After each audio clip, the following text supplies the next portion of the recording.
Hello दोस्तों, I hope you are doing great. आज मैं फिर से हाजिर हूँ आपके सामने एक नया लेसन लेके, और आज हम सीखेंगे why it is difficult to form habits. दोस्तों, मैंने पिछले चैप्टर्स में बात करी कि आपका जो ब्रेन है वो कंटिन्यूसली ये ट्राई करता है कि हम अपने एफर्ट को रिड्यूस कर सकें और एनर्जी को सेव करें। इसी वजह से हमारे एवोल्यूशन में हैबिट का कॉन्सेप्ट आया। लेकिन जब बात आती है अच्छी आदतों की, तो इट बिकम्स वेरी डिफ़िकल्ट कि हम आदतें बना सकें।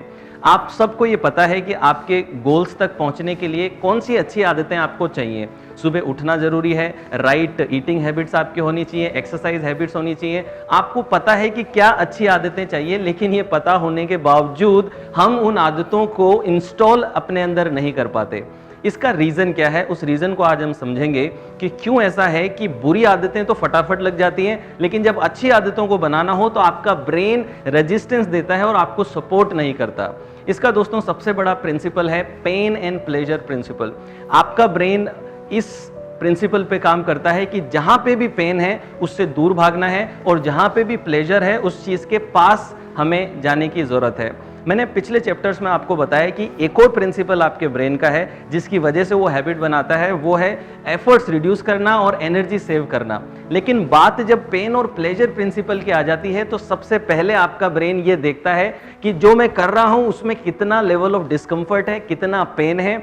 उसी के अकॉर्डिंग वो डिसाइड करता है कि इस पर्टिकुलर बिहेवियर को ऑटोमेटिक करना है या नहीं करना है। अब अच्छी आदतों के साथ में बुरी बात यह है कि इनिशियल डेज में सभी अच्छी आदतें पेनफुल होती हैं, डिस्कम्फर्टिंग होती हैं, और आपका brain according to pain and pleasure principle बुरी आदतें जल्दी लगवा देता है क्योंकि उसमें तुरंत प्लेजर है, और अच्छी आदतें लगाने में आपको मेहनत करवाता है क्योंकि तुरंत आपको पेन मिल रहा है। दोस्तों, अगर मैं आपसे कहूं कि मैं आपको 10 लाख रुपए दूंगा लेकिन आपको अपना हाथ काट के मुझे दे देना है, आप ये डील कभी भी फाइनलाइज नहीं करेंगे। इस डील को आप कभी भी एक्सेप्ट नहीं करेंगे क्योंकि इसमें पेन इन्वॉल्व है।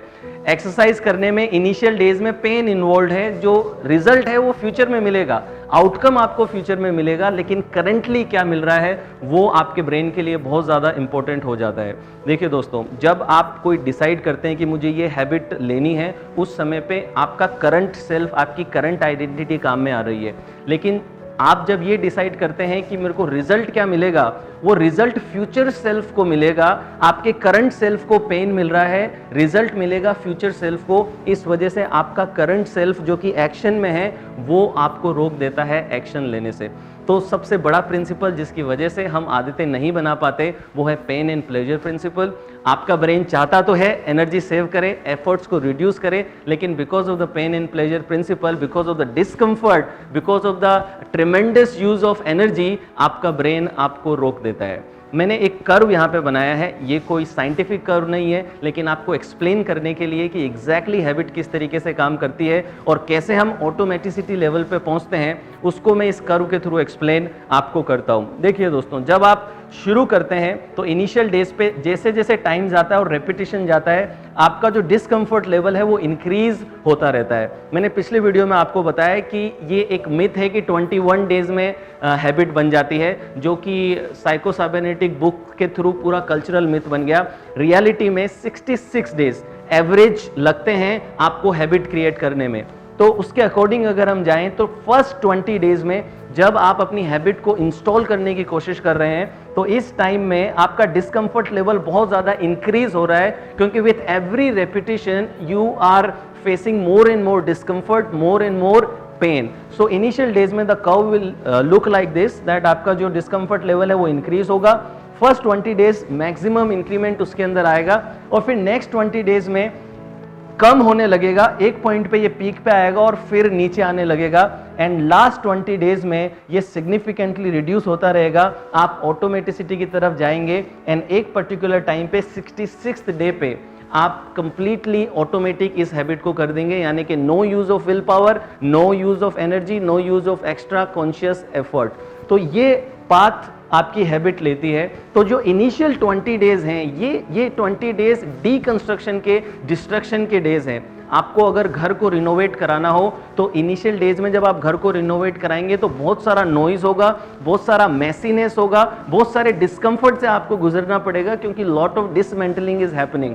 सो इनिशियल डेज पे बहुत सारा डिसमेंटलिंग हो रहा है, नए न्यूरल सर्किट्स आप क्रिएट कर रहे हैं, and it requires huge amount of energies to create those neural circuits.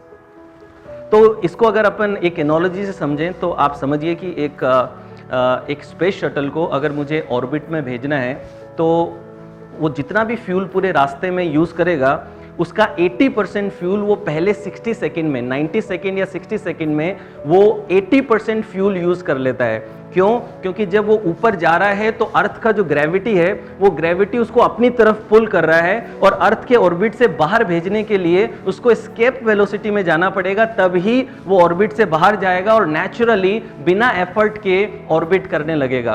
तो वैसे ही जैसे ग्रेविटी उस स्पेस शटल को पुल करती है, वैसे ही हैबिट ग्रेविटी है। हैबिट ग्रेविटी क्या करती है कि जब आप डिस्कम्फर्ट के थ्रू गुजर रहे हैं, यानी कि हैबिट ग्रेविटी आपको फिर से पुराने बिहेवियर में लेकर के आ रही है और आपको पुल कर रही है। लेकिन एक बार आप एस्केप वेलोसिटी के बाहर चले गए, यानी कि इस वेलोसिटी के बाहर आप चले गए, तो एस्केप वेलोसिटी के बाहर जाते ही जो स्पेस शटल है अब बिना किसी फ्यूल के, बिना किसी एनर्जी के आराम से ऑर्बिट करता रहता है।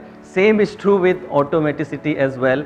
Once you go beyond that point, you leave the gravitational field and habit gravity आप पे लगना बंद हो जाती है और एस्केप वेलोसिटी आ जाती है, जिसकी वजह से आप नेचुरली और एफर्टलेसली उस हैबिट को कर सकते हैं।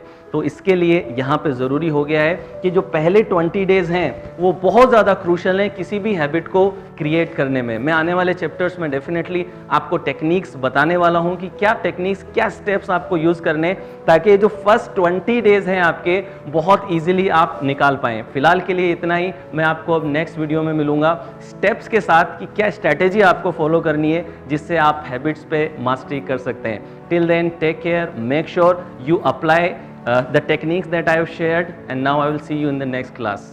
Bye.